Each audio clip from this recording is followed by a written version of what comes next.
بسم اللہ الرحمن الرحیم۔ رسول اللہ صلی اللہ علیہ وسلم کی مبارک عادات میں سے ایک عادت اہل علم کا اکرام، علماء کا اکرام۔ نبی صلی اللہ علیہ وسلم ہر معاملے میں اصحاب علم کو، علماء کو ترجیح دیا کرتے تھے۔ نماز کا معاملہ ہو تو اس میں آپ صلی اللہ علیہ وسلم نے فرمایا یؤم القوم اقرؤہم لکتاب اللہ، امامت وہ کرے جس کے پاس قرآن کا علم سب سے زیادہ ہے۔ آپ صلی اللہ علیہ وسلم اہل علم کو اتنے چھوٹے چھوٹے معاملات میں بھی ترجیح دیا کرتے تھے جس کی طرف ہماری توجہ نہیں جاتی۔ حدیث میں آتا ہے کہ غزوہ احد میں جب بہت سارے صحابہ شہید ہوئے تو کئی صحابہ کو ایک ایک قبر میں دفنایا گیا ہے۔ آپ صلی اللہ علیہ وسلم کے پاس 2 شہید لائے گئے ایک قبر میں دفنانے کے لیے، تو اب اس میں یہ کہ پہلے کس کو اور دوسرا نمبر کن صحابی کا ہو، یعنی قبلے کی طرف پہلے نمبر پہ کون ہوں گے، دوسرے نمبر پہ ان کے پیچھے کون ہوں گے قبر میں۔ اس معاملے میں بھی آپ صلی اللہ علیہ وسلم نے اہل علم کو ترجیح دی۔ آپ صلی اللہ علیہ وسلم نے صحابہ سے پوچھا ایہما اکثر اخذا للقرآن، بتاؤ ان میں قرآن کا علم کس کے پاس زیادہ تھا۔ فَإِذَا أُشِيرَ لَهُ إِلَىٰ أَحَدِهِمَا قَدَّمَهُ فِي اللَّحْدِ، صحابی کہتے ہیں حضرت جابر رضی اللہ تعالیٰ عنہ جو اس حدیث کے راوی ہیں کہ جب اشارہ کیا جاتا کہ فلاں کے پاس قرآن کا علم زیادہ ہے تو آپ صلی اللہ علیہ وسلم ان کو ترجیح دیتے اور ان کو قبلے کی طرف کرتے اور دوسرے صحابی کو ان کے پیچھے قبر میں لٹاتے۔ یعنی صرف اس قبر میں نہیں اور بھی قبروں میں آپ صلی اللہ علیہ وسلم ہر جگہ یہی سوال پوچھتے کہ ان کئی شہداء میں قرآن کا علم کس کے پاس زیادہ ہے۔ جن کے پاس قرآن کا علم زیادہ ہوتا ان کو قبر میں آگے رکھتے اور باقی حضرات کو پیچھے رکھتے۔ سوچئے کہ شہید ہونے کے بعد بھی آپ صلی اللہ علیہ وسلم اہل علم کا یعنی دین کا علم رکھنے والے، قرآن و سنت کا علم رکھنے والے صحابہ کو ترجیح دے رہے ہیں شہید ہونے کے بعد بھی، تو زندگی میں کتنی ترجیح دیا کرتے ہوں گے۔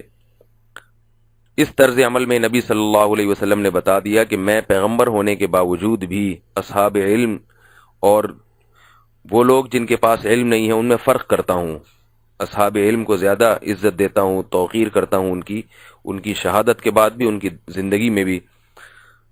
تو ہمیں بھی یہ کرنا چاہیے، ہم بھی نبی کے امتی ہیں۔ آج علماء کی جو بے اکرامیاں، کوئی فرق ہی نہیں ہوتا، ویسے پکارا جاتا ہے ان کو، ابے تبے کر کے بات کی جاتی ہے۔ اگر وہ تھوڑا سا کسی پہ غصے ہو جائیں تو لوگ کہتے ہیں مولوی ایسے ہوتے ہیں، یہ ایسے بد اخلاق ہوتے ہیں، ان کو تمیز نہیں ہے۔ تو بھائی تھوڑی بہت غلطی ہر آدمی سے ہوتی ہے، تو کسی کا مرتبہ اور اس کا منصب سوچ کے تھوڑی سی برداشت کر لینی چاہیے اس کی بات۔ پھر ہر آدمی کا ہر وقت موڈ ایک جیسا نہیں ہوتا۔ آپ کسی بات پہ پریشان بیٹھے ہوئے ہیں، فون آ گیا، اس نے مسئلہ پوچھا، آپ نے جواب دیا، پھر وہ مسئلہ پوچھا، وہی دہرایا، پھر آپ نے جواب دیا، پھر ظاہر ہے مولوی صاحب کو، مفتی صاحب کو ممکن ہے غصہ بھی آ جائے، انسان ہے وہ، تو انہوں نے کچھ تھوڑا سا تلخ بات کر دی تو آپ نے آگے سے اور سنانا شروع کر دی۔ تو یہ ظاہر ہے نبی صلی اللہ علیہ وسلم کی یہ سیرت نہیں ہے۔ ہاں یہ ضرور ہے کہ علماء میں فرق کرنا چاہیے۔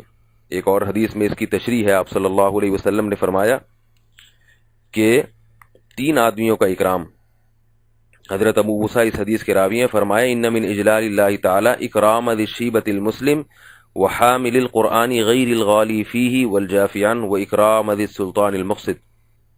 فرمائے 3 قسم کے لوگوں کا جو اکرام ہے وہ در حقیقت اللہ کا اجلال ہے، اللہ کی تعظیم میں داخل ہے۔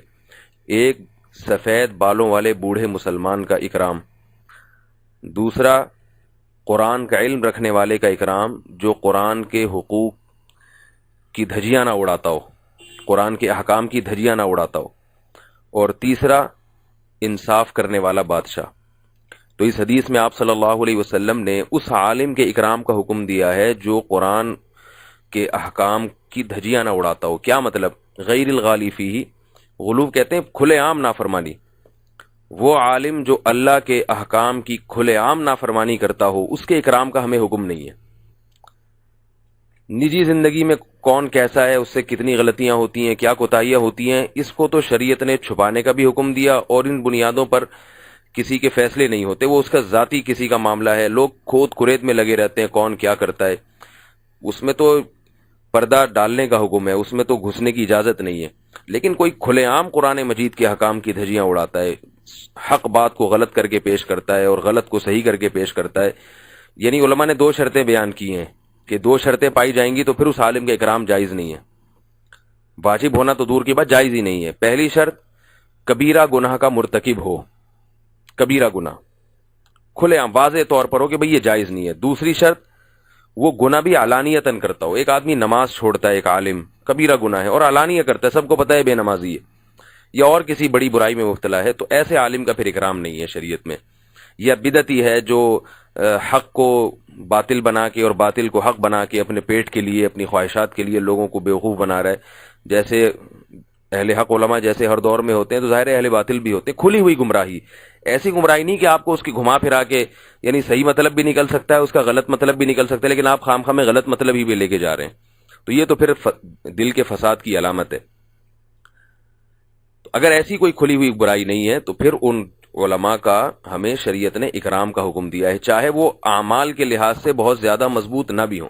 بعض لوگ دیکھتے ہیں کہ میری عبادت زیادہ ہے، فلاں مولوی صاحب تو اتنی عبادت نہیں کرتے، تو اپنے آپ کو ان عالم سے برتر سمجھنا شروع کر دیتے ہیں، تو یہ غلط ہے. آپ صلی اللہ علیہ وسلم نے فضیلت کا معیار عبادت پہ بعد میں رکھا ہے، علم پہ پہلے رکھا ہے.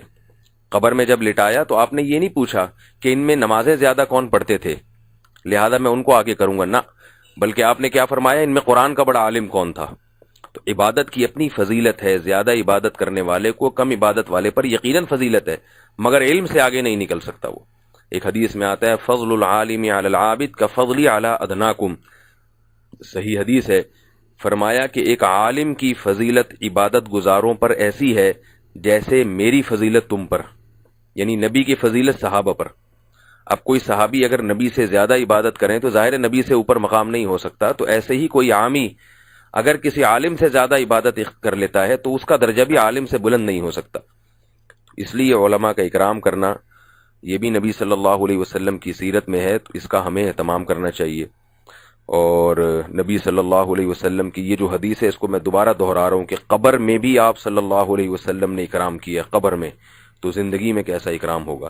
اللہ تعالیٰ سمجھنے کی، عمل کرنے کی توفیق عطا فرمائے.